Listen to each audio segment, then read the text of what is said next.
We'll call the Monday, December 8th Commission meeting to order. If you would, please stand for the invocation and the pledge. Dear Heavenly Father, we ask that you give us wisdom to make the best decisions for the city of Leesburg. In your precious name, amen. Amen. I pledge allegiance to the flag of the United States of America and to the republic for which it stands, one nation, under God, indivisible, with liberty and justice for all. We have no proclamations this evening. We do have two presentations. The first one will be done by Miss Sandy Moore for the Leesburg and Bloom update.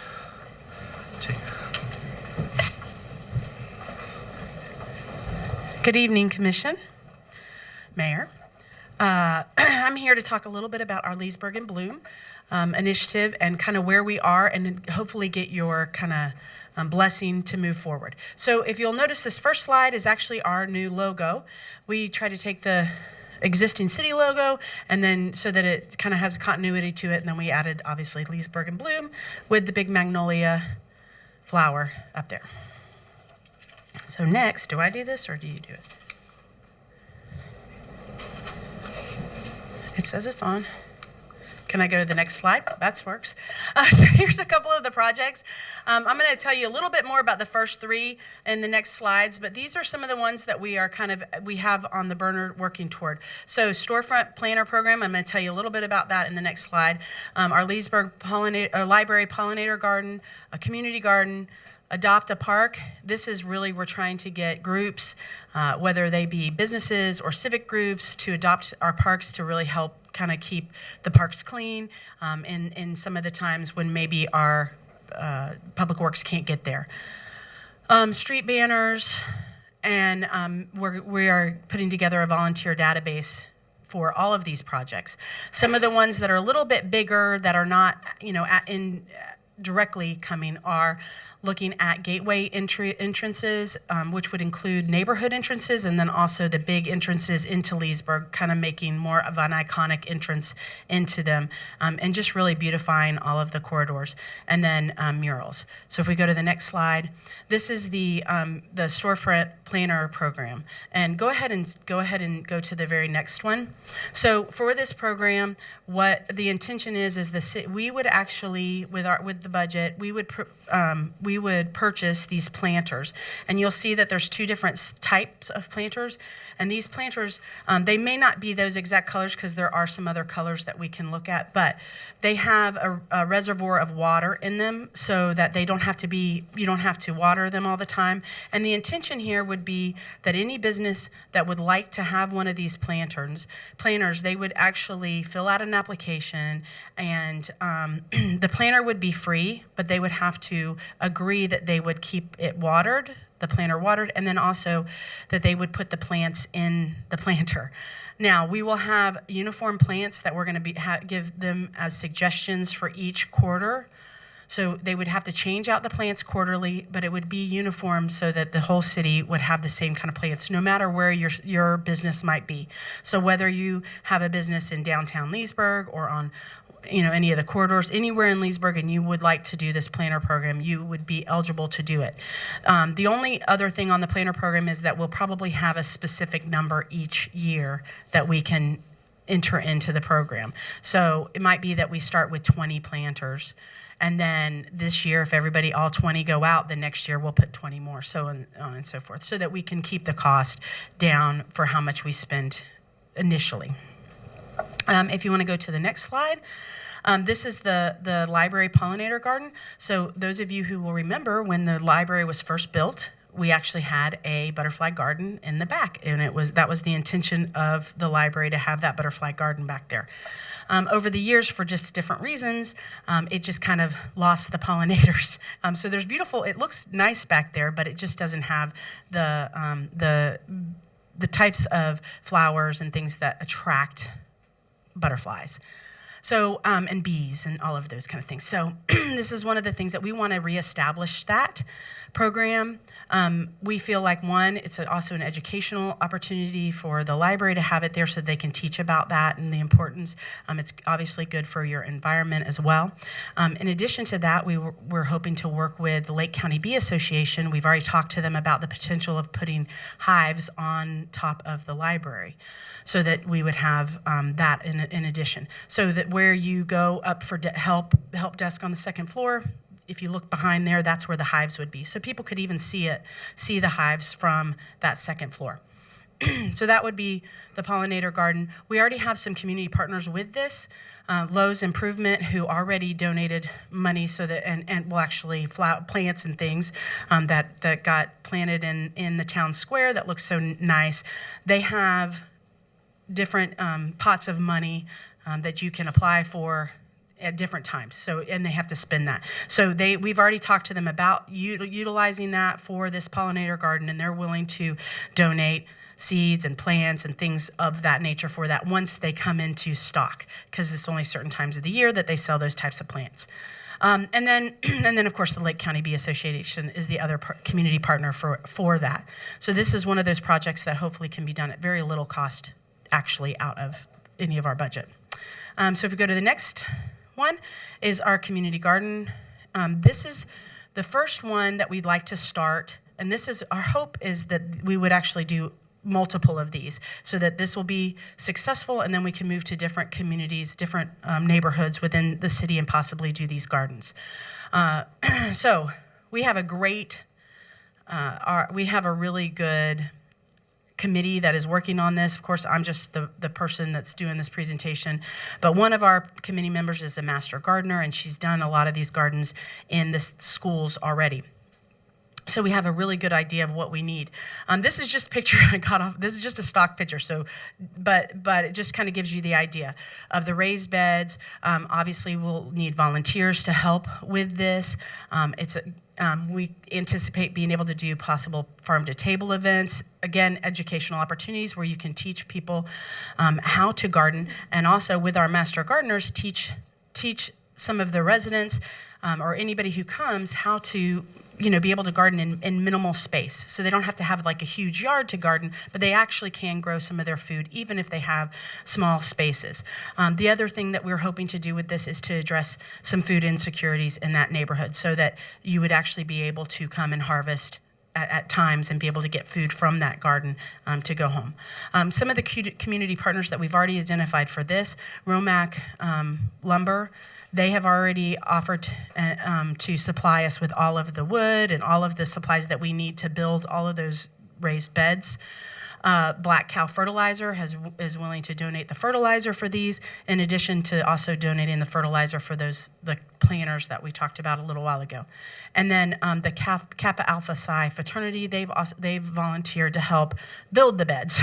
So that's a big chunk of being able to build the beds, in addition to other any other volunteers that we might recruit for this. So that's the other project. We're really excited about hopefully getting that started in the spring, so that it's like as soon as it's good to plant, we can get this going and even start to harvest by the summer. And then the last thing, if you would like anybody that's here or any of our commissioners to follow us and connect with us on Facebook at Leesburg and Bloom, and that's just for more information, or anybody who would like to be involved in this as well, volunteering for any of the things. So, are there any questions? Thank you, Sandy. Any commissioner comments or questions? Thank you, Sandy, for your hard work on this, and I know we have a couple of the board members out there, so thank you for all your hard work on this. All right, thank you. Thank you. Next, we will move to the Employee Service Award recognitions with Ms. Melissa, our HR Director. Good evening, Mayor and Commissioners. Melissa Arriaga, Director of Human Resources. So we'll get started. I'd like to first say, and collectively, we're recognizing about 100 years of service to the city by our employees. So it's nice to do that and have family members and coworkers here to recognize them. So we'll start off with our 5-year. We'll start with quite a few from police today. So some of our 5 years start off with Brendan Evans. He started in his law enforcement career here at LPD, and he serves as a police officer. Congratulations.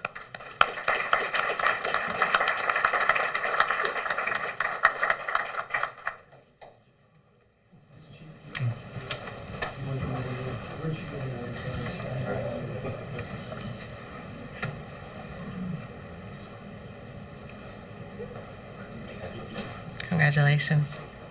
Next is Mr. David McLean. Also, he came on board as an officer and serves as a senior police officer at Leesburg PD. Congratulations.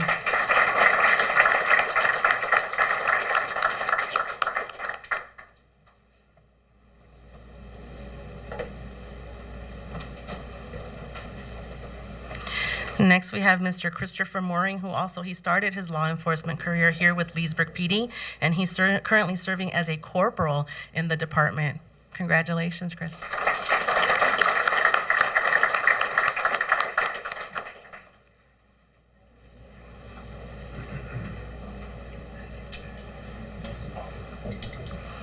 Moving on to our 10-year awards.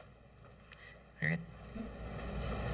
Oh, I'll do to Gabriel, since Gabriel's no problem. We'll go move on to Gabriel White. Gabriel, actually, he previously worked for the police department, and he recently returned to our agency, which is great. And so collectively, we're honoring him for 10 years of service to Leesburg. Congratulations.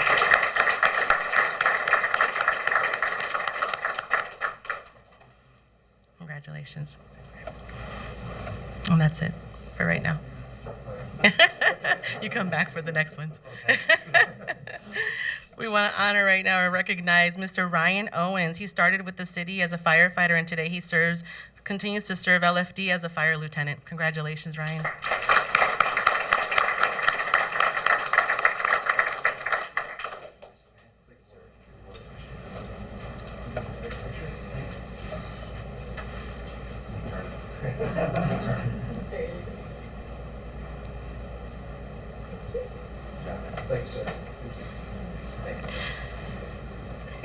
Now moving on to our 20-year awards. Mr. Tim Patton, he started with facilities as a maintenance worker, and today he continues to serve in facilities as our facilities maintenance lead. We see him quite often setting up for events and helping out, so.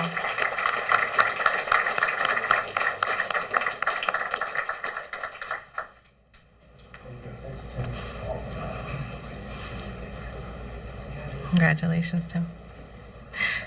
Next, Miss Sonia Schaefer. She started her career with the city in police, and about 12 years ago, she transitioned over to IT, and she serves as the deputy IT director. Congratulations.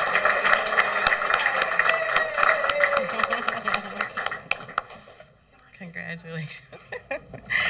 And lastly, our 25-year award goes to Mr. James Eric Green. He started an LPD in 2000 as a police officer, and he continues to serve the community as a senior police officer.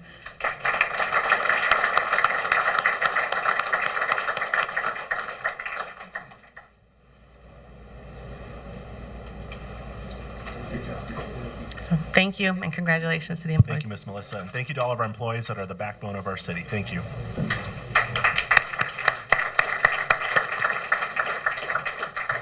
Next, we'll move to public comments. This section is reserved for members of the public to bring up matters of concern or opportunities for praise.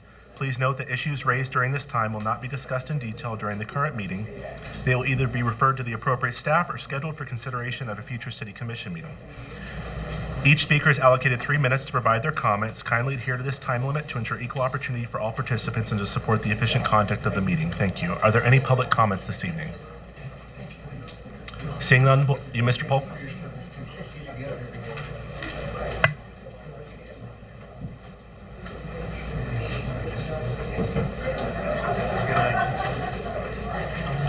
Good evening. My name is Bill Polk. Live at 600 Cascade Avenue in Leesburg, Florida. Praise for the parade that we had Saturday night. It was a wonderful thing. I saw Alan and Al handing out candy to all the kids and everything. That was good, rotting their teeth out. But Mike, I didn't see you. It was too dark, you know. But anyway, my concerns are the traffic in Leesburg has been atrocious for some time now. We continue to annex property into the city. And if you go to a restaurant or you walk down the street or you talk to your neighbors, they all complain about how the traffic is just stopping everybody from doing anything. And I don't know if you're aware, if you buy a load of concrete today, they charge you more to deliver concrete in Leesburg than they do in the county.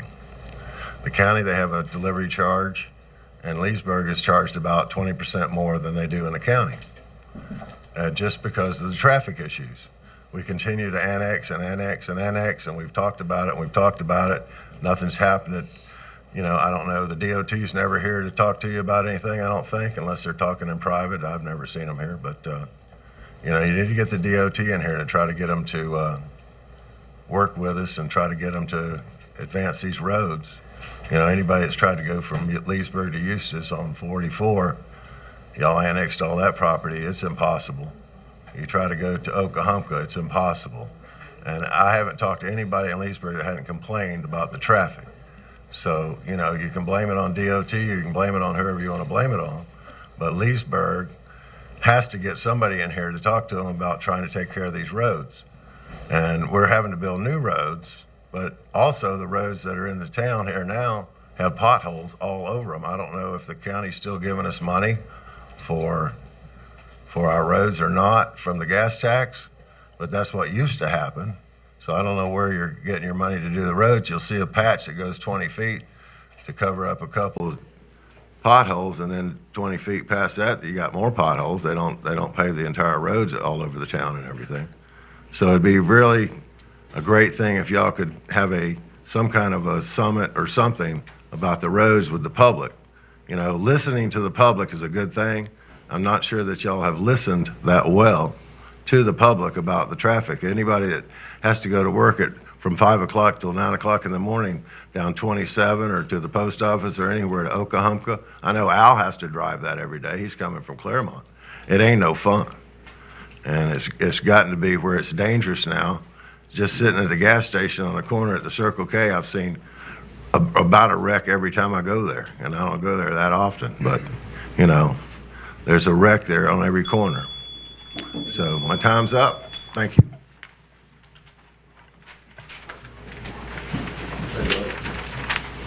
Good evening. I'm Elise Dennison. I live in Legacy in Leesburg. I'm here to discuss the communities which have been approved over the past couple of years. This is not a complaint, so relax. Don't get charged up. I actually am here to discuss a sustainability impact assessment for each of these projects. As I'm sure you are aware, this assessment evaluates the environmental, social, and economic effects of proposed projects or plans, ensuring informed decision-making for long-term sustainability. Among these issues, just to name a few, are roads, schools, medical facilities, jobs availability, business opportunities, civil protection, fire, police, water supply and protection, possible flooding, and pollution resulting from overbuilding. Now, we have seen the approvals over the years, but we have not seen any of the plans for support or sustainability of this expansion into this city. There will be a time lag between the build start and the hopeful sales of those buildings. This, of course, would delay new property tax coming into the city and your ever-increasing fire assessment fee. I know this commission wouldn't approve all this development without the sustainability assessments done prior to each approval. Since I am sure of their availability, I would respectfully request a meeting or town hall be held shortly after the new year to review and discuss these documents. Thank you. Any other public comments? Seeing none, we'll close public comments and move to the consent agenda. Routine items are placed on the consent agenda to expedite the meeting. If the commission or staff wish to discuss any item, the procedure is as follows. 1, pull the items from the consent agenda. 2, vote on the remaining items with 1 roll call vote. And 3, discuss. Are there any items the commission would like to pull this evening? None? If I could get a motion to approve the consent agenda. So moved. Second. We have a motion and a second. Any discussion? Any public comments? Seeing none, roll call. Commissioner Connell? Yes. Commissioner Burry? Yes. Commissioner Peterson? Yes. Commissioner Berry? Yes. Mayor Reisman? Yes. We'll move on to public hearings and non-routine items. During public hearings and non-routine items, the commission requests that those in attendance respect the process and maintain order. As such, in accordance with Robert's Rules of Order, please refrain from speaking out, cheering, or applauding during these proceedings. Your cooperation helps ensure a fair and respectful hearing. I would at this time now that if our city attorney would swear in anyone speaking on this evening's first readings or second readings. Thank you, Mr. Mayor. Good evening, everyone. If anybody is here tonight to speak on 6A4 Legacy Commerce SPUD rezoning, second reading or first reading SB2 Dominium Apartments SPUD rezoning, if you would please stand and raise your right hand. Do you swear or affirm that all testimony you'll give tonight will be the truth, the whole truth, and nothing but the truth? I do. All right, thank you all. Thank you, City Attorney. Would someone please introduce 6A1? I'll introduce and ask to be read by title only, please. Thank you.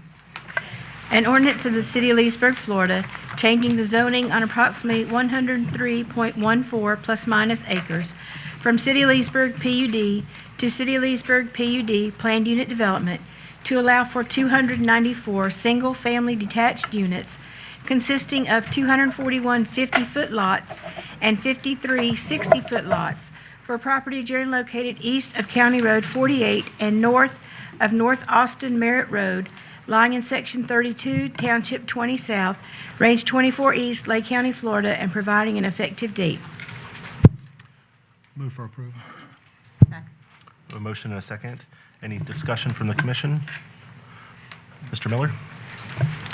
Thank you, Mr. Mayor, Commissioners. Dan Miller, Planning and Zoning. This is the Banning 5 PUD project. It is a rezoning only, 103 plus or minus acres, generally located on the east side of County Road 48, north of Austin Merritt Road.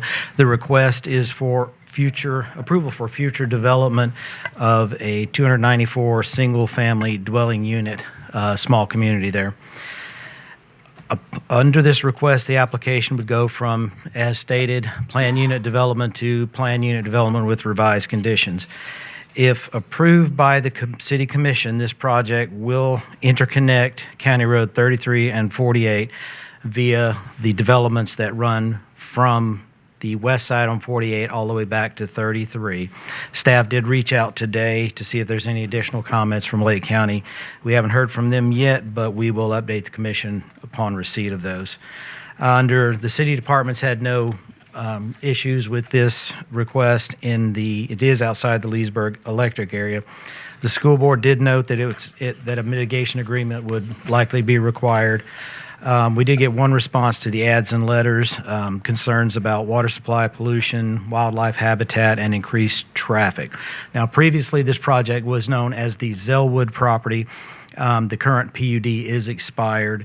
It allowed a total of 300 units as compared to the request tonight, which is for 294. In that previous zoning, just to give you a comparison, it was broken down into 152 townhomes and 148 single families. So what you're getting is essentially the same density difference by 6 units, so it's statistical at that point. Under the terms of the proposed PUD agreement, there is, again, the 294 single-family units, no other uses. The site plan will allow for the exterior lots to be 60 feet wide, 7,500-foot lot size, minimum house size of 1,700 feet. The interior lots would be 50 feet wide with minimum 1,600 square foot homes and 6,250 square feet lot sizes. The project proposal does include design standards, including selecting 5 design features for each building frontage that come out of the design standards in the PUD. There are also buffers required all the way around the project. Of course, dark sky lighting, 35% open space minimum, and a landscaping plan. The maximum height is two floors. Which is consistent with all the other developments in the area on that. And of course, excuse me, the usual Bahia or Bermuda grass required in place of St. Augustine. There is site access through there, one access point. Because County Road 48 there is under Lake County Authority, the developer is required to provide any and all upgrades, changes, widenings, turn lanes, signalization, anything like that that's required by Lake County, and our PUDs are written to support that. There is 1.35 acres of recreational uses that are required. That would be a primary recreational area with 3 amenities. In other words, it would include a pool plus 2 more features, such as some barbecue grills, play areas, ball courts, picnic tables, something like that. The utilities are provided by the city with the exception of electric, and I forget which electric service would be down in that area. But there will be no wells or septic. It would all be on city water and wastewater.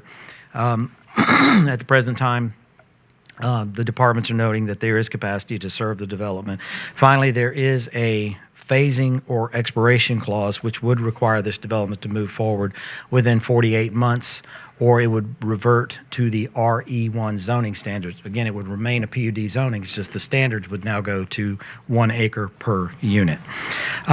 This request was recommended for denial by a vote of 4-1 at the Planning Commission, and they cited lot sizes, density, wanting more open space.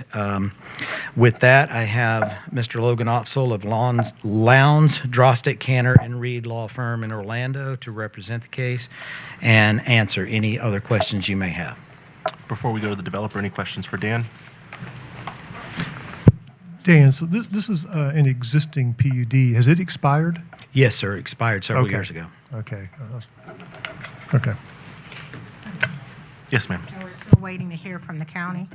We did not hear. They normally send back the standard comments. We contacted them today to see if there were any additional comments that they wanted to add. So that was what that was about, talk about the roadway. Commissioner, since we talked, we haven't heard. Seeing no other questions, the developer, would you like to make your presentation? Yes, thank you. Andrew McCown of GAI Consultants. I'm not from Lowndes and I'm not an attorney. No worries, no worries. Our offices are at 618 East South Street, Orlando, Florida, representing the Hanover Land Group tonight. So I do have a presentation here, but it is almost identical to the one you saw last time. So I figured we wouldn't go through everything again. Here to answer any questions you had, but I know since the last hearing, the topic of the Spine Road and the traffic has come up since then. So if you could go to slide 6, we can speak from that slide. Yep, this is it. So again, just as a reminder, the Spine Road that goes all the way through all of the 5 banding phases from 48 to 33, as we discussed last time, there was some potential concern on a number of fronts regarding the Spine Road, such as potentially speed, since there were houses and neighborhoods that front on this road and intersect with this road. And also, truck traffic was brought up at that time. And so we would like to kind of address each one of those items here tonight and any other items that the commission would like to discuss. So Hanover, obviously, they understand the concerns about the potential speed connecting between those two roads. Though this is an alternative route, we would not classify this as any kind of a cut through. The road is pretty circuitous, and there will be stop signs and other types of traffic calming measures implemented on this road. And of course, we can discuss the specifics about any of those traffic calming methods that would be acceptable to staff and the commission as the project moves forward through the permitting process. But to keep the speeds down on the road, it's just a 2-lane road, so it's not designed to be a wide, fast road. And so speeds will be kept to neighborhood level speeds along the course of the road. And any of those additional measures that would give the commission comfort in those regards, we are happy to discuss those. But obviously, there will be measures taken along the road to reduce those speeds. So any other comments, we're happy to address those. Any other comments for the developer? I thought in the first reading, I guess when I look at this and I think of other developments not even this large, I thought I call that a boulevard. I thought it was a 4-lane boulevard. You said 2-lane. I believe it's a 2-lane. Commissioner, it's designed to be a boulevard entry. So you'll have the 4 lanes at 48 and 33 where you enter into the subdivision, and then those pinch down into 2. So the boulevard entries for an ingress, egress off on 48 and 33.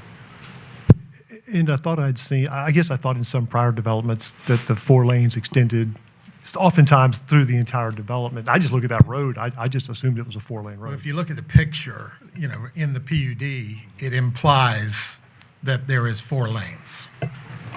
Like I forget it's like on page 22 of that document that's in the packet.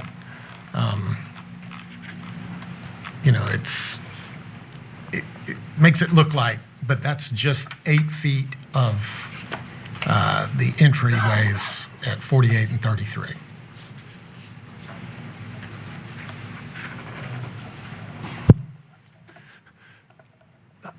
I'm not sure where to start here. I hear the comments from the public. I'm hearing them everywhere I go. And we can talk about that another day, but I guess when I look at this development, if we've done 1 through 4, I feel like 5, I hope will help a little bit, take pressure off of 33 and 470. So this one is tough, but I think there's some, if you've done 1 through 4, I feel like you almost have to do 5, and I don't take that comment lightly, but I'll just throw that out. Any other commissioner comments? All right, we're going to open it up to public comments at this time. If there was one other item I could bring up before we do that. So if you can go to the next to the last slide, I just wanted to remind the commission we had the next to the last slide. Yeah, nope, go back one. Yep, this one. So I had brought this up at the previous hearing as well regarding the minimum lot depth, and we were requesting that to be changed from the draft ordinance that you received from 125 to 115, and also the subsequent changes to the minimum lot sizes, so the depth and then the overall lot sizes. And that was it. I just wanted to get that back on the record. And happy to answer any other questions. The full team is here with traffic, and if you have any other questions. All right, thank you. We're going to open up to public comments. If you have any public comments, I would ask that you form a line at the podium. Please state your name and address for the record. Thank you. Ready for public comment? Yes, sir. Yes, sir. So you're going to have 50-foot lots. You're going to have 50-foot lots, sir? 50s and 60s. 50-foot lots? Okay, so, and you're going to have 294 homes? When is Leesburg going to try to do a subdivision that you can plant a tree between a house? What are we doing? I mean, this is going to be bump, bump, bump, all the same color, maybe 4 different colors, like he said. And then he's going to have a 2-lane highway or 2-lane road coming between that, so it's not going to alleviate any traffic between 48 and 33. I mean, if you're going to go 25 miles an hour, 35 miles an hour at the most, all the villages' roads are 4-lane, and they got 35 up there, and it moves right along. But you got 25, 35, and stop signs all along the way. Nobody's going to go down that road. 33 is still going to be crammed up like it is now, all the way back to A.B. Merritt Road. So when are we going to try to make a decent subdivision that has decent-sized lots, 50 foot? There's one lot where I live in Palmore Park, or 2 lots. One is 50 foot and one is 55 foot. And the house is about this wide. And there's nothing in between them. I mean, why don't we do something beautiful? We got a beautification lady that just left, I guess. And, we're trying to beautify Leesburg. That's not beautifying it. Have it boom, boom, boom, boom, house the same roof, same color. Every other house is a green roof and the other one is a brown roof or whatever. That's not beautifying Leesburg. Let's get a decent subdivision in here and make it right. And plus, if you can go back some slides to show the property, right there is fine. You got a lot of green area down there, and I've been out on that property quite a bit. Jack Banning, who sold the property, was in my office for 20 years, and we went down there bunches of times. It's swampland down in there. So, he's going to address that probably, and you got a bridge going across water somewhere in there. I don't know where it's at now on that piece, on that slide, but there's a bridge going across some water down there. You've got environmental issues down there like crazy. Eagles, gophers, deer, turkeys, all kind of wildlife down there, and you're going to put houses on 50-foot lots down there? I would, if anything, you could, increase the size of the lots and make it look pretty, because you can't hardly plant an azalea that's not going to get 5 foot wide, and that's about what you're going to be between the houses, 5 foot wide, or maybe 10 foot at the most. And it's not going to help beautify Leesburg at all. You got wetlands down there, you got all kind of environmental issues down there, and the road's not going to help alleviate any traffic on Highway 33 whatsoever. Thank you. Any other public comments? We're going to close public comments and bring it back to the developer if you have any final words. Yeah, I would like to respond to some of the comments from the gentleman. So I think the notion that you can't get a decent subdivision with 50-foot lots is not true. Some of the most desirable neighborhoods in the entire region have 50-foot lots and smaller and incorporate townhomes and all other types of units. Think of communities like Baldwin Park, like Lake Nona, just examples all over the region, including in downtown Leesburg. There are many examples of well-landscaped, well-designed, well-implemented neighborhoods like that all over the region. So don't take 50-foot lots as an indication of a poor quality subdivision or poor quality design. I'm going to bring it back to the commission for any final comments. Yes. Yes, sir. I'm going to bring up again, but I feel like I've beat a dead horse over the last 5 years, but I've been talking about traffic problems in this town for 5 years. And it continues to get worse because we continue to annex and rezone property. This is down again on 3348, 2-lane roads. The intersection of 48, 33, and 470 is awful, awful. I mean, there's a conceptual plan by the county out there to somewhat address it. It's not going to do a lot, maybe a couple turn lanes, but it will help. But we can't keep annexing property on these roads and dumping all this traffic on these 2-lane roads, all being funneled back to the same intersection that is awful. I mean, what's happening is people are cutting through now off of 33 down Industrial. They're going down Industrial to Worm Farm Road, then hanging a left back to, I mean, that's becoming a major cut through there. I just don't believe we should annex any more property, or in this particular case, approve any more development on these roads until at least that intersection has been properly addressed and completed. We're just creating a bigger and bigger problem every time we do this. And I really hope the commission takes this in consideration on this vote. We don't need any more traffic down there until these roads and that intersections are addressed. Thank you, Commissioner. Any other comments? I want to say I do respect Commissioner Cannell's comments. Yeah, we haven't been in agreement for years. I said earlier, we have a lot to talk about. I view this one a little bit differently just because, we did 1 through 4 and I'm struggling, but that's what sways me a little bit on this one. But I guess I want to telegraph to my fellow commissioners, I am open to any and all ideas. And we do need to talk about it. It is the talk of the town. I was going to say a few things, but I'll stop right there. My comment on this is that this is like another project, the Sunnyside project. This is a PUD that has expired, that's in the city of Leesburg. Property's already here. Our planning and zoning people have said this is what you can build. It's within our comp plan. And it will be the same result if we say no to it.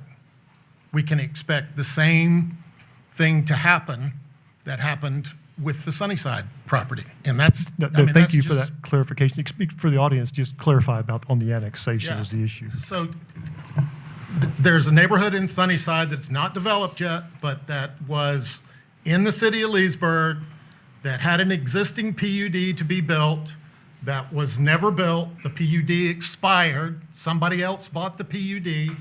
Same scenario as this. Came to our planning and zoning people, worked within our comp plan, got the design, and we said no. And then we got sued, and the special magistrate told us we didn't have a case. So, I don't see any difference in this. We'd be wasting taxpayer money because we're going to be on the losing end of it. I have a question, please. I'd like to ask. It's unfortunate that we have done the various phases of the banning. And also, it's unfortunate that we have not heard back from the county as far as the roads, which that's not city roads. Is it a possibility that we could table this? Until we get further information, I think. This is this is hard. I'm listening, I understand, I respect everybody's comments about the traffic. The city is growing. Growth is good. Unfortunately, the roads aren't going with the development, unfortunately. That would be my suggestion, and I can open it to put it into. And I want to come back to your comment. I don't want to go sideways on you. I just want to piggyback off of Commissioner Burry's comment. The issue is, if we turn down annexation, we are shielded from, well, I say shielded, we have limited liability, but in this case, he's correct. We do have legal liability here if it meets all our code. We all learned a valuable lesson in Sunnyside, and I appreciate you bringing that up because this is a similar situation where it's already in the city, and the case law went against us on that one, and we did end up settling that one after fighting it for a year or two. Just to kind of hit on that standard again, if somebody, if a property owner does demonstrate that they meet the code with their application, then it's on the city to bring up information and evidence that would rebut their ability to develop the property as it's done. And typically that would be done through expert testimony.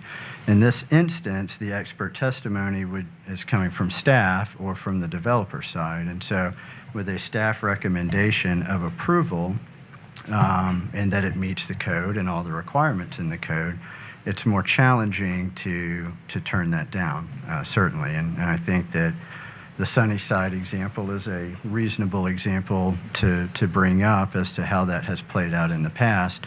But basically, you're going to need evidence to refute that this is a good plan that works within the code. And in the absence of that evidence, then there would be a lack of competent, substantial evidence to refute and rebut the developer's position. I want to touch base. Thank you, Commissioner Burry, for bringing that up and for Grant for the clarification. Dan, the only thing we're waiting from the county was just additional comments. There was no, Yes, sir, that is correct. So they did they looked over everything. We just asked them for additional comments. That's correct. Okay. And correct me if I'm wrong, I believe we already tabled this one time over, is this the one we tabled over? Okay, was that a different one? No, sir. Okay. I do have one other request that on this property. I would like the whole Banning project to be in a community development district, which the PUD indicates that you guys are willing to move in that direction. And I would think that would make the development itself more responsible for their roads. Let the developer. If we need to formally accept that requirement of the entire project, Ben Snyder, Hanover Land Company, 605 Commonwealth Avenue, Orlando 32803. Yes, sir. We plan on putting the entire Banning development, all 5 phases, in a single CDD. In the first reading, I learned something. I pushed back and asked if the developer could maintain the road, and I was told it was a city road. If there's a CDC, will they maintain the road? CDD, I'm sorry, I get all these acronyms mixed up. Yes, it's Community Development District. I'm looking at my Dan Miller. Okay. A CDD comes under Chapter 190 of the state statutes, and they can be written in a multitude of ways. So if you wanted that road to be in there, it could be. And that's what for my vote, I would want. Yeah. The reason I hesitated, I'd probably rather see that money spent on the roads on 33 and 48 is why I hesitated. But I'll let my fellow commissioners chime in. I have one more question. Can you explain, is it necessary to have the road to go through? It's just joining from each phase to another? I mean, I know you're the developer, but can you explain the purpose just to drive through? From a planning perspective, it is good to have the phases interconnected so that traffic can flow in both directions. From a utility perspective, it's good to have the lines, the trunk lines on 48 connected to 33 for looping. And so it's just from an infrastructure standpoint, it's objectively a better plan to create a subdivision and development that's interconnected with multiple county roads rather than one entrance or, subdivisions, dead-end subdivisions. That's objectively bad planning. Yeah, and another addition to that would be the amenities. The amenities for all of the phases are shared, so they are scattered throughout the entire development, but they're not precluded from using any of the amenities across all 5 phases. So if there was a break in any of the lines, you'd be you'd be going around to access any of the others. Mr. Miller? Our comprehensive plan, Commissioner Berry, requires us to have interconnectivity between different subdivisions, and I can't find a way to not interconnect these subdivisions, so. Okay, thanks. Any final comments from the commission? Just back to Commissioner Burry's comment, the CDD requirement, I don't think we've ever put one of those in to the PUD. This PUD has some of the older language where dedication is left open. Some of our more recent PUDs clearly state that we will accept dedication of infrastructure. This one has the old language where it's open, where it says the city may. So it's not a guarantee. So if there's a requirement for a CDD, I would think we probably should put an extra paragraph in there, an amendment to the PUD, and make that paragraph 16G, which would be something like the city commission will require the development of a CDD for development and future maintenance of infrastructure. Do you agree with that, Grant? Yeah, I do So agree with if that, and I Commissioner think we can wants do to that. make such a motion, we'll add that. And we can add that That would be language, a motion to amend on the floor there. and then we can add that language after the meeting. Yes, that would be my motion. Yes. So we have Commissioner Burry who made a motion, amended motion? And that's paragraph 6, to add paragraph 16G, the requirement of the creation of a CDD for development and future maintenance of PUD infrastructure for banning 1 through 5. I'll second it. Grant, did you see my slip there? So I'm referencing back banning 1 through 5. So we have a motion and a second on the floor. We have that motion, so we got to deal with it, but we also probably need to, if we're going to change the 125 to 115, we need that probably formally. I would recommend you leave it where it's at. That's the bigger lots. They're asking for you to make it smaller. The language in there is paragraph. I just looked it up after he said that to see where we're at. So the PUD as being considered. So you do what you will, okay? Yeah, but the PUD as considered is paragraph. It's paragraph 4. E1,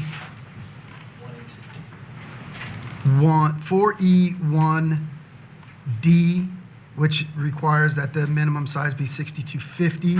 They were asking that you reduce 6250. Hold on. Yep, they were asking you to reduce those sizes. So the draft of the ordinance is still with that first bullet. It's 6250 for 50-foot lots and 7,500 for 60-foot lots. So they're asking you that you make that a tick smaller. So you would, if you want to oblige that request, you need to amend this. I would definitely make a motion to amend that. If you don't want to oblige the request and keep the lots a little bit larger, then approve the PUD as presented. What they're doing, net effect, is they're taking 10 feet off the back of each lot. Yeah, they're making the lot a They're tick still- smaller. yeah. So, but let's deal with you. You got a motion to amend on the floor to add paragraph 16G. Right. Any further discussion on that? Any public comments? Seeing none, roll call on the amendment. Well, I have a question. The motion on the floor is to amend, To add to the PUD another section.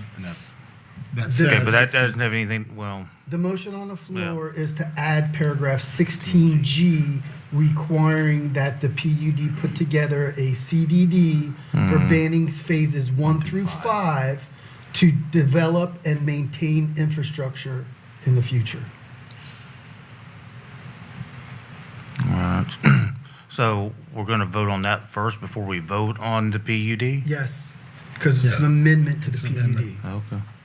All right. So a yes vote on this doesn't mean you're approving the PUD. All right. So any further discussion on the amended motion? Roll call. Commissioner Bury? Yes. Commissioner Peterson? Yes. Commissioner Berry? Yes. Commissioner Connell? Yes. Mayor Reesman? Yes. Now we need to go back to the original motion on the floor. Well, unless you want to consider the lot changes. Yes, so maybe, Dan, can you tell me why the lot change, what the, yeah. Staff is always trying to get the largest lots we can get. And the developers want smaller lots. That's the staff position. That is, respectfully, that is the answer. Well, I'll ask the same question of the developer. Why the amendment? Why do you want to change that? Honestly, most of our lots are 120, 125 anyway.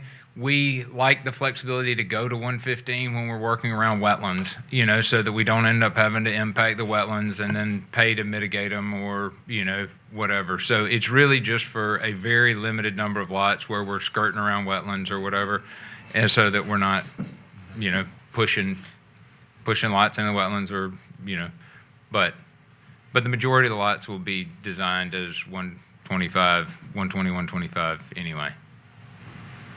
We just would appreciate the flexibility. That's it.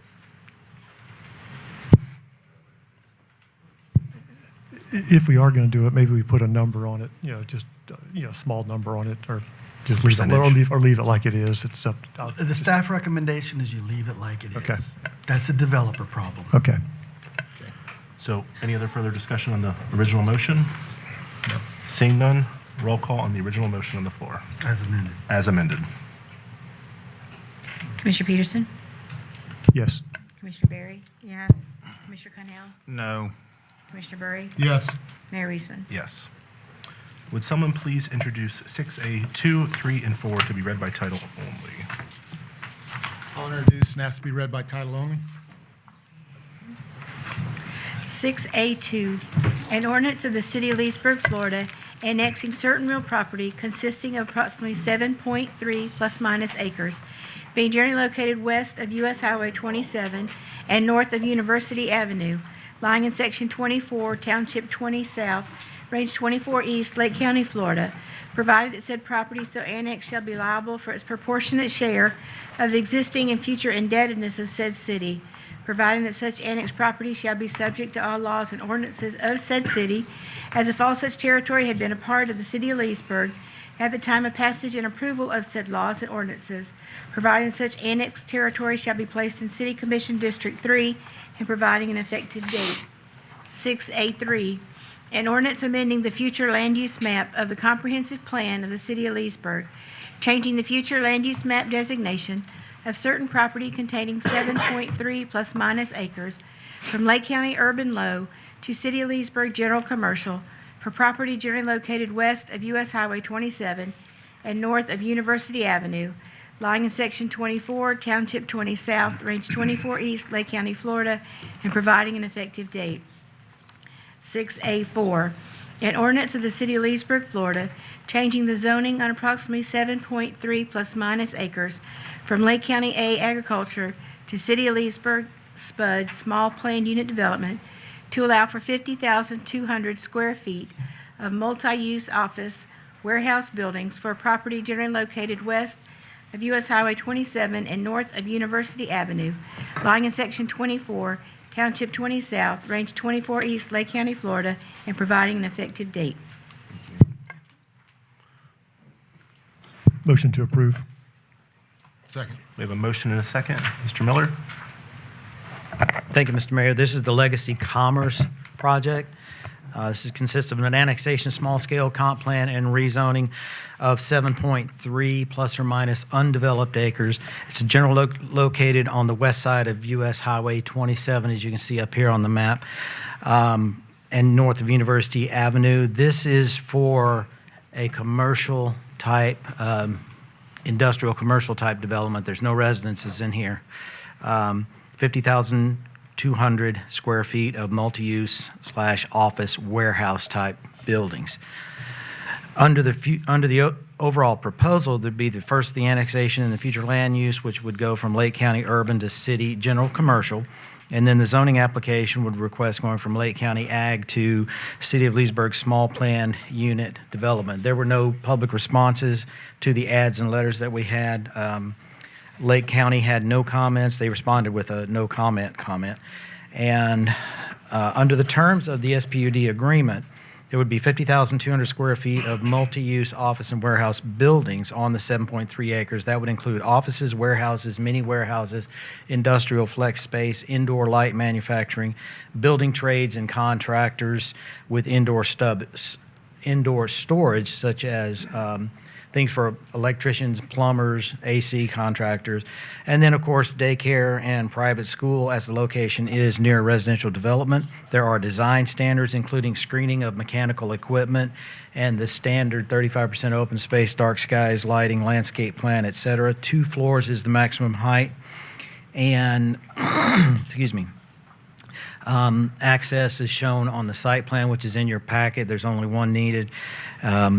The developer would be required to make any and all upgrades to Highway 27 there, which is more than likely just going to be a decel lane improvement, if anything.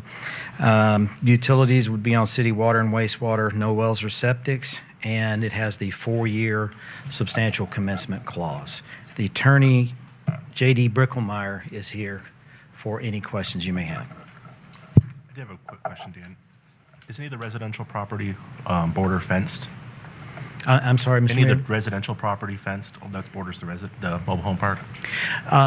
Generally, when you have a residential to a commercial, we're going to require a fence in the PUD. I didn't see the options. Okay, thank you. Yes, sir.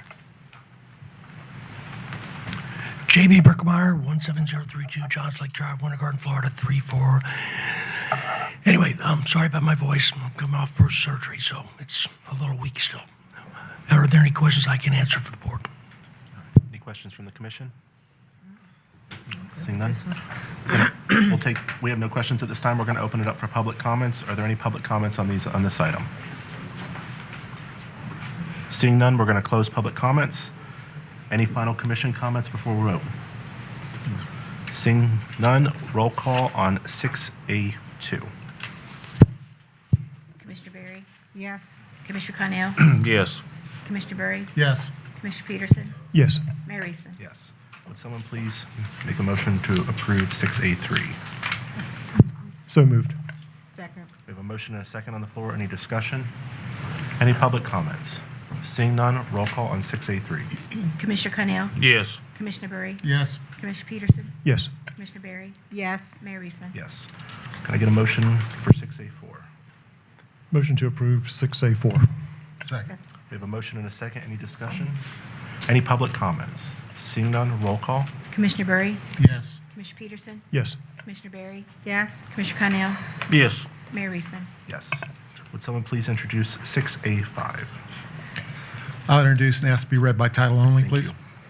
An ordinance of the City of Leesburg, Florida, amending Chapter 25 of the Code of Ordinances to create Section 25-165, establishing procedures for requests for reasonable accommodation for certified recovery residences and other persons with disabilities, providing for purpose, application, review, appeal, and enforcement procedures, providing for annual recertification, providing for inclusion in the Code of Ordinances, providing for conflicts, providing for severability, and providing an effective date.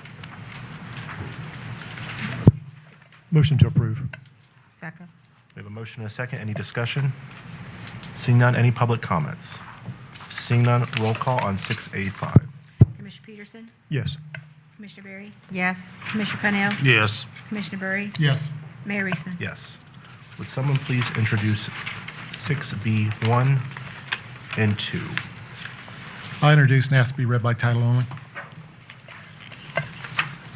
6B1, an ordinance amending the future land use map of the comprehensive plan of the City of Leesburg, changing the future land use map designation of certain property containing 18.71 plus minus acres from City of Leesburg low-density residential and general commercial to City of Leesburg general commercial for property generally located west of U.S. Highway 27 and north of Palm Drive, lying in Section 2, Township 20 South, Range 24 East, Lake County, Florida, and providing an effective date.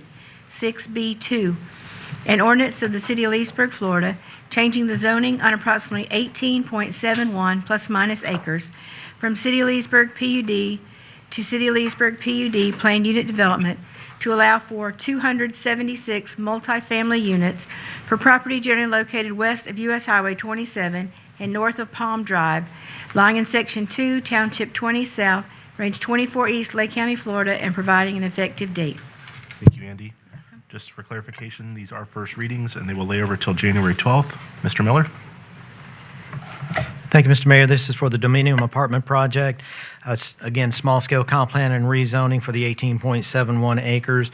As our clerk indicated, it's on the west side of US Highway 27, north of Palm Drive and Armoyan, and south of CR 25A. For the proposals for future development of an apartment complex consisting of 276 multifamily units. The future land use request is to go from general commercial and low density to general commercial, and the zoning application for the project is requesting a change from PUD to PUD with revised conditions. No substantive comments from the city departments. The school board has noted that the applicant will be required to obtain a school concurrency reservation in order to reserve capacity. And if at the time of development, if adequate capacity is not available, they would then be subject to a mitigation agreement. Lake County Public Works did not have any comments on this project. We did receive a couple of written responses to the ads and letters. The concerns were significant alteration of the character of the neighborhood, increased traffic noise and light pollution, increased crime, concerns about stormwater runoff, and then additional noise, loose pets, and children walking around. Under the terms of the SPUD agreement, the proposal, again, 276 multifamily units on the 18.71 acres. I believe if it hasn't changed, it's 2, 3, and 4 bedroom units provided in 800, 900, and 1,000 square foot sizes.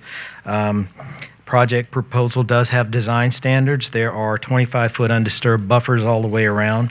There's a 4-foot tall earthen berm along US Highway 27 and 25A, County Road 25A, which is supplemented with plantings on the top of the berm to provide a visual and noise buffer.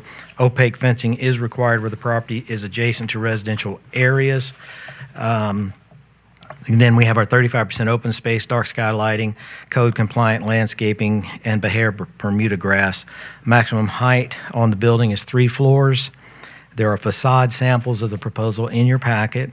There is access shown on the site plan, which is 1 primary access point and 1 emergency access point on more on the south and east side of the project.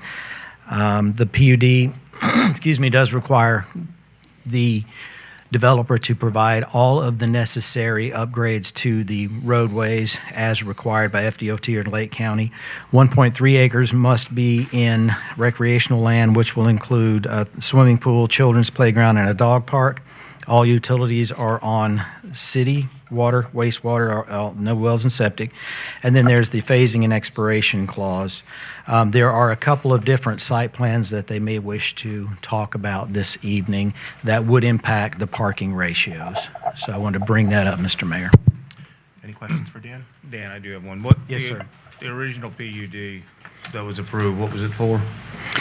Originally the property had 2 PUDs on it. One was for assisted living, which had 250 beds on it, plus some commercial on the east side. So the assisted living was on the west side of the property. It was 2 separate PUDs that came in around, I believe, 2006 or 2008. I believe you were working over there at that time. But yes, sir, it had some commercial development on the east portion of the property proposed, and then 250 beds of assisted living on the western portion of the property. So there was no residential approved as part of the original PUD?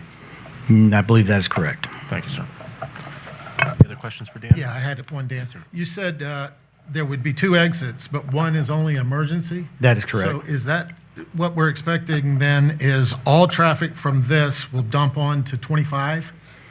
It will come out on 25 to 27, 25 to 27, yes, sir. What if you want to go north? I believe you can still pull on 25A, go north on that, if I'm not mistaken. If I saw the site plan correctly, and it's, I just thought the 25 moving south, there is no way to get north from, they would have to go north on 25 up. do you have a presentation? Or go Logan? right and do a U-turn. The applicant does have a presentation if Okay. we need to All look right, at yeah. that. Let the applicant do the presentation. And, Yes, sir. and this time it is Logan Opsahl.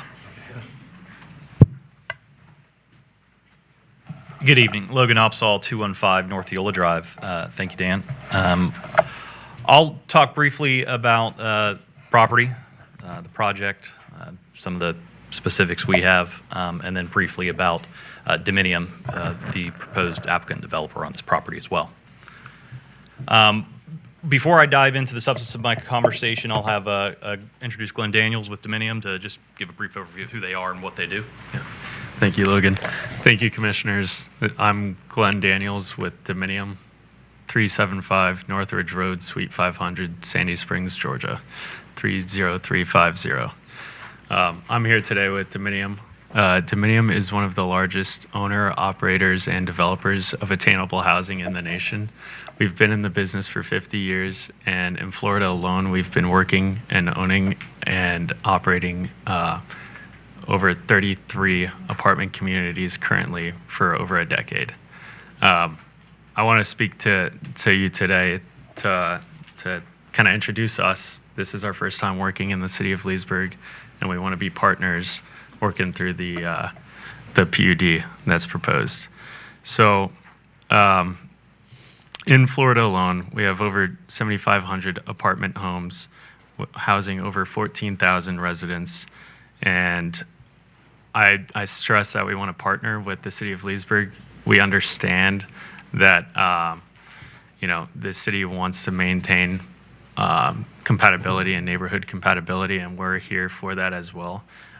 We are not a developer that builds, sells, and leaves. We're a developer that comes and stays and owns and operates our properties for at least 15 years. So with that being said, I'll pass it back to Logan, but looking forward to the partnership with the city of Leesburg. Thank you, Glenn. So we'll talk project specifics here. Here's an overview of the property. Dan showed you it's an assemblage totaling about 18 acres and some change. It was previously annexed in 2011, and we referenced some of the previous entitlements, which I'll discuss as well. So we're here on the PUD, and what you see is kind of a rendering, and I have a few of them to show you of what's being proposed. This is fully amenitized residential community.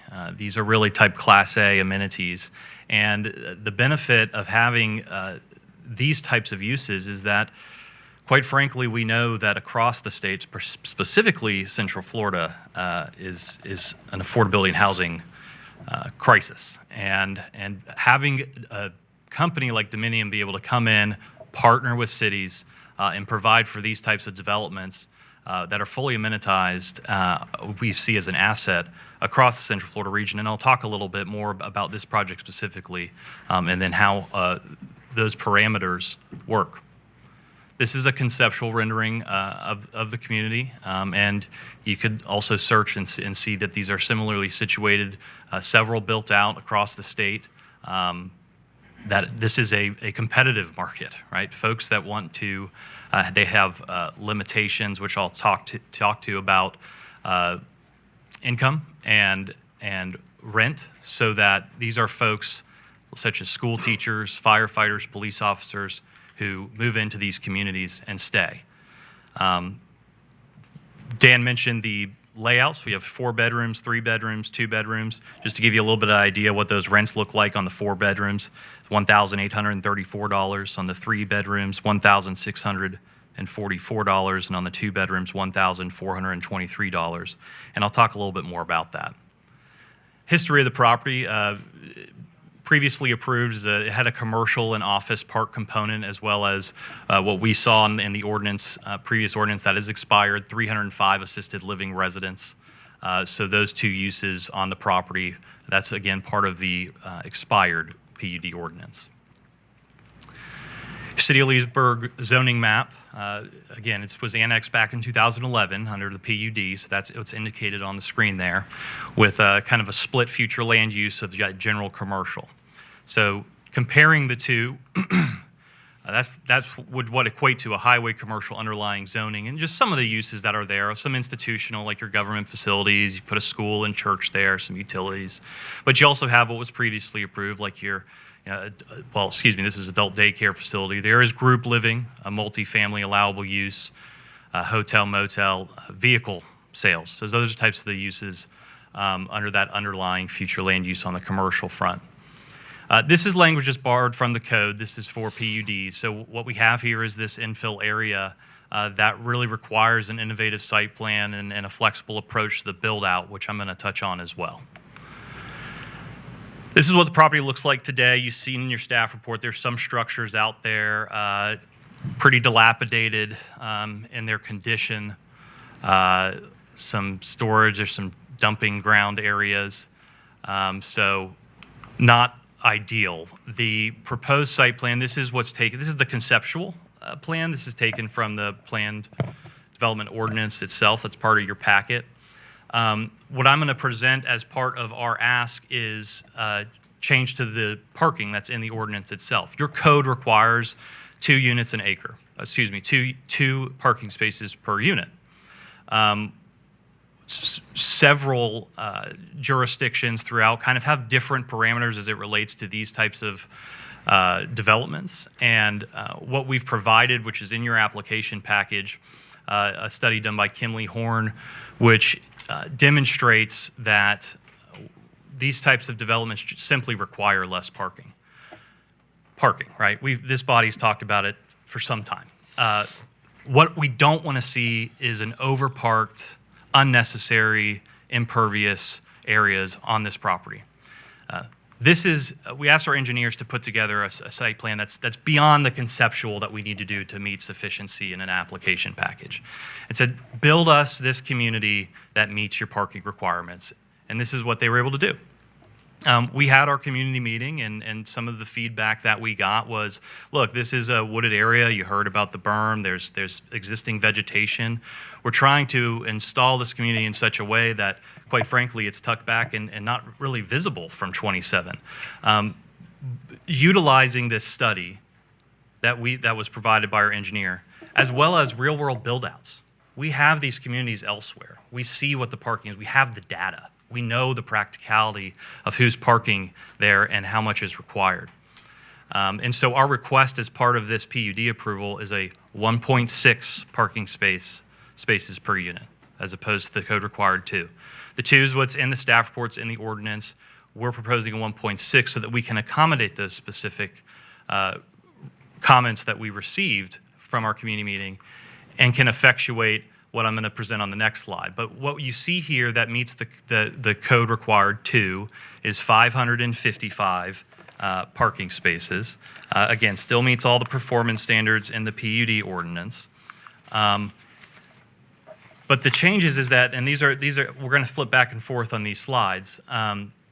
What you see on the east and south, where the existing residential developments are about 39 feet and 30 feet, as shown.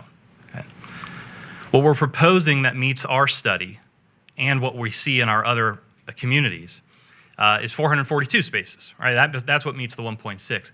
And what it does is pretty striking. It allows us to increase the setbacks to 140 plus on the east side, 129 plus on the south side, 141 plus on the north side. It also allows us to have less impervious areas. We don't want to unnecessarily overpark this thing so that it looks like some of the shopping malls you see around here now, just sitting empty.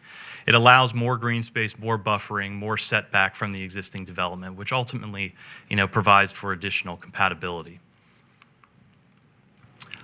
With that, I'm happy to answer any specific questions. We have a traffic engineer here. We have other representatives from the project team.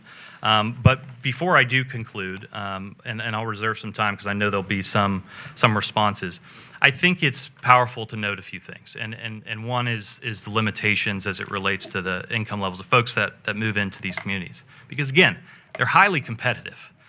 To apply to live at a dominium community, you got to go a background check, you got to be a citizen, They do a full review of your income levels, who's moving in. For two people, it's $56,040. For three, $56,940. For four, $63,240. I just pulled this from the website, so there may be some additional detail that goes into this. But a Leesburg police officer's base salary is $62,000.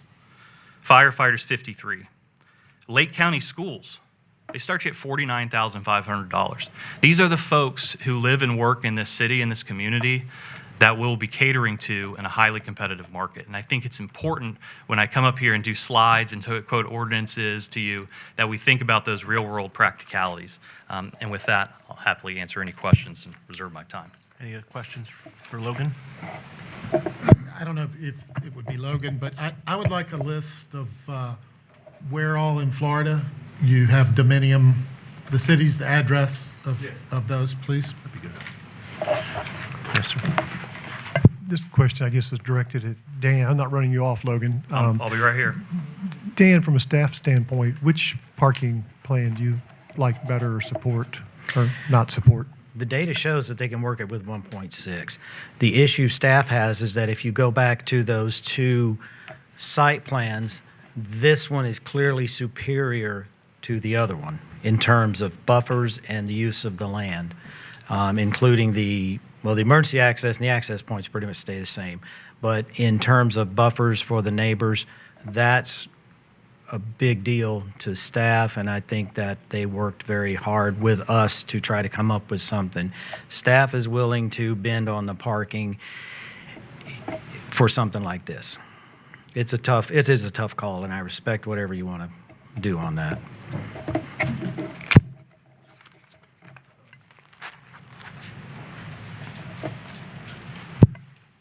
Earlier, I heard a comment that the ingress egress was off of 25A. Looks like it's off of 27. Is that correct? Yeah, thank you. So that was what Dan was talking to as emergency access. We've met with FDOT and that we are proposing a full access on both to just allow for better site circulation. So I just wanted to kind of provide that extra detail too. Will there be will you have a median cut there? Well, we're going to have there. I believe there is a median cut. Okay. I couldn't tell from this area. And all I of that, apologize. driveway permit, all that's got to go through FDOT as well. Okay. Yeah, thanks, Thank you. Commissioner. Any questions from Logan? All right, we're going to open it up to public comments. If you have any public comments, please state your name and address for the record, and thank you. Bill Polk, 600 Cascade Avenue. I don't exactly know where that's at. 25A, is that the road south of Southside Shopping Center? Yeah, cemetery out there. They're by Lake Denham Estates. And you got 450 to 80 cars? Give me a break here. Well, how are you going to get them on the highway? You can't get out of 25A coming from 25A unless you go down south to where that trailer park is down there.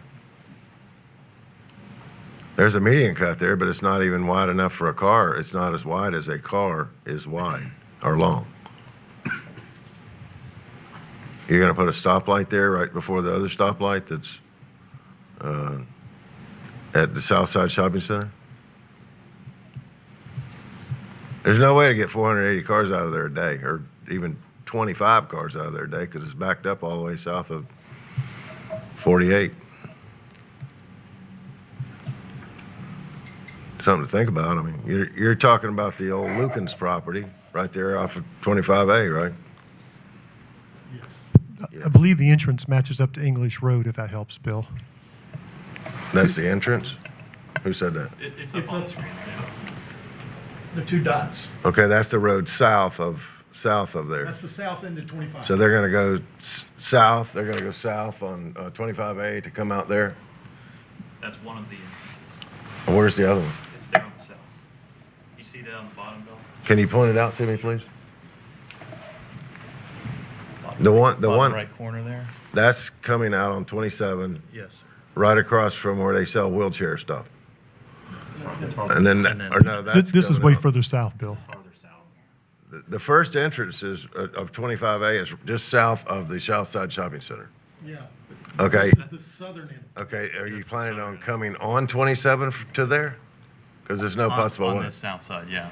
The south side, so are they going to put a stoplight? DOT said they're going to put a stoplight Well, there? we gotta work with FDOT on the signalization warrant study, all that. You do a driveway permit study. We've met with them on that. Okay. So we're gonna look at those things. Okay, it's just, there's no way you're going to get that many cars out of there in one day. I mean, it's a beautiful, beautiful concept. Thank you.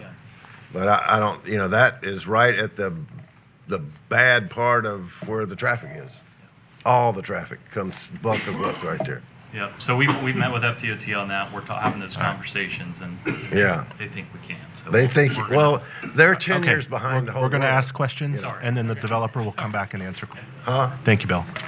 Yeah. Well, I got 13, 12 can- more yep, you do. seconds. 11 more seconds if you want to talk to me. So do you think that's feasible to have that happen? Ask yourself that. I got 3 more seconds. Thank you.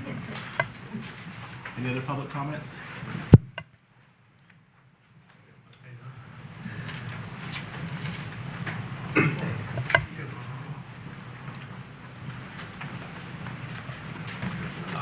Good evening. I'm Trey Halliday. I'm 905 North Shore Drive, Leesburg. Dan, if I understood you correctly, you said there are 2, 3, 4 bedrooms with a maximum square footage of 1,000 square feet? Minimum. What's the maximum on the floors? Maximums aren't in the ordinance. They have to do a minimum, and then everything above that's kind of gravy is how the ordinance is written. What are you looking at forecasting on your Around 1,300 for 4-bed. 1,300 square feet for a 4-bedroom? 1,300 to 1,400. And 18, almost 1,900 a month? Yeah. How much of this is government subsidized housing? It's, no, it's not. No subsidizing at all? No. There's tax credits that we get from the federal government. Yeah, but subsidized. We don't get an incentive. Okay, Mr. Holliday, ask the questions, and then they can come up and answer them. So I'm just curious, basically, we're putting in government housing. That's what okay, well, it's the way I'm seeing it. So I was just curious that we're all on the same page of what they're asking to develop here. So something to consider. Thank you. Any other public comments? Seeing none, we'll close it. And would the developer like any final comments? Thank you, Mr. Mayor, and appreciate the comments and feedback. Yes, no, this isn't government housing. There are certain tax incentives, certainly that give, quite frankly, Dominion the 15-year outlook that they have, that they build successful communities in. They want to see a successful community because they are going to own it and they're going to operate it, and that's what we've seen. That's why we have such demand for these types of communities, and I outlined the types of folks that we see here vying to get in. So just wanted to clarify that, but appreciate the comment. And any other questions I can answer for you. Any final comments from the commission? No, I like the project. I am concerned about the ingress, egress, and the traffic, anything you can do to mitigate that. And I say I like it, let me qualify why. I was on a committee with the chamber years ago. It was an education committee, and we met with all the principals of all the schools, and they talked about their frustration with there wasn't housing for the teachers. And they would tell me how they would hire a teacher that lived in Claremont, Eustis, Mount Dora, and as soon as the position came open, they were gone, and they were advocating this type of housing. So the project is great. I am concerned about the traffic down there and ingress, egress. And I know we don't have authority on a light. You don't have authority. I don't have authority on a traffic light, but that's my only concern is the Yeah, thank you, Commissioner. The traffic issue. And this beauty of first reading, right? We have a traffic study and we have traffic engineers we're working with. We've met with FDOT and we'll continue to provide that information to you, particularly at second reading as well. Happy to provide a more color on that. Any other comments? Thank you. Seeing none, this will lay over till January 12th. Oh, no, I thought you meant for him. I do have a couple Yes, things I want to Commissioner mention. Yes, sir. I'll excuse myself. Thank you for your time, Commissioner. Just a couple things just to think about before this comes back to second reading. We're talking about 10 three-story apartment buildings. 10 three-story apartment buildings. Now, was it last meeting or the meeting before that? This commission approved 3-story apartment buildings and 4-story apartment buildings. How many more apartment buildings do we need? 10 3-story apartment buildings at this location? I think is way too much. Based on the number of units and the acreage, it's coming out to about 15 units an acre. It's pretty high density. I think the ingress and egress to get out of this location is awful. we're going to have apartments. Some of them are going to be 3-bedroom, some are 4-bedroom. And we're going to consider letting them get away with 1.6 spaces. Now, how many people, just realistically, are going to rent a 3-bedroom or a 4-bedroom apartment? It's not going to have at least 2 vehicles. A lot of them probably have 3 vehicles for a 4-bedroom apartment. I think even remotely considering letting them reduce the parking from 2 to 1.6 is craziness. This is an expired PUD. It was approved for assisted living. It was never approved for apartments. In my opinion, they have no type of vesting to come back and get 10 3-story apartments for in this additional traffic. These are just some things I hope the commission considers when this comes back up for a second reading, that these are all issues, and, you know, the buildings are not going to be visible from 27. I don't know how you're going to hide 3 or 10 3-story buildings. But, you know, things to think about before this comes back up. That's all I have to say. All right, this will lay over till January 12th, 2026. No non-routine items, informational reports. Any questions on the financial reports as of September 2025? Seeing none? No, I Yes, have sir. one. And Al knows when I first got on the commission, I was always going through these reports more thoroughly. But the one thing jumped out at me, Al. I saw these collection amounts for, it said security. And I guess my question is, do we need to have these people pay up front, or do we need to have a bigger security deposit? I was just surprised we were having to go after, hire attorneys and collect on, I'm guessing, it was security, it was payment for security. I think it's the Leesburg police officers. Am I making? Yeah, I don't know. So I'm just, I'll get back to you. okay, I was just throwing out an idea, because I saw some small amounts. I was like, you know, maybe we could skin this. I remember when after we built the Mediation Center, we talked about, you know, the rental, the lease rates, the deposits. We tried to make it very business friendly, but I just say, so I guess my question is, do we need to maybe relook at those security deposits if we're having to charge off amounts? That's all I'm saying. Something to think about. Let me dig into it. Thank you, Al. All right. City attorney items. No reports this evening, thank you. Thank you. City manager items. None. None. Roll call. Commissioner Connell? Nothing. Commissioner Burry? Nothing tonight. Commissioner Peterson? Just one thing. I want to congratulate Mayor Reisman on his Leesburg Chamber Award for the Greg Padgett Award. Greg was a personal friend of mine and a great community advocate, and I say that's quite an honor, Mr. Reisman. Thank you, sir. Commissioner Berry? You stole my thunder. Oh, I'm sorry. I'd just like to congratulate Sandy and Siobhan and the new members of the chamber as well. And it was a great night on Thursday. And wish to continue our businesses joining and coming to Leesburg and making this city a nice. If you wouldn't mind, please be quiet out there so the commissioners can comment. Thank you. We've heard enough comments this evening from you. Out of the chair from there. Thank you. I couldn't hear you at all. You were talking. That was my comment. Thanks. Thank you, Never Commissioner Berry. mind. Mayor Eastman? Just multiple grand openings this week. We have Wawa. We have over there behind the Town Place Suites. And our wastewater treatment plant grand opening is this week. Discover Leesburg is on the 12th. If any of you guys want to come out to the Lone Oak Wreaths Across America, that is on the 13th. I'll be the MC for that event. And then hope to see all of you guys at the Chamber Sunrise Breakfast, sponsored by the City of Leesburg, on the 18th at 7 a.m. With that, I'll take a motion to adjourn. Or wait, Your next meeting is Monday, the 15th, next Monday. next We have Monday is the back to 15th. back. Yeah, Yes. because of the holidays. Yeah, Monday the 15th. The 15th. The next week because of the holidays. So we're meeting next Monday. Next Yeah, Monday. December is always second and third. Second and third, yeah. Motion to adjourn. We have a motion, a second. Meeting adjourned.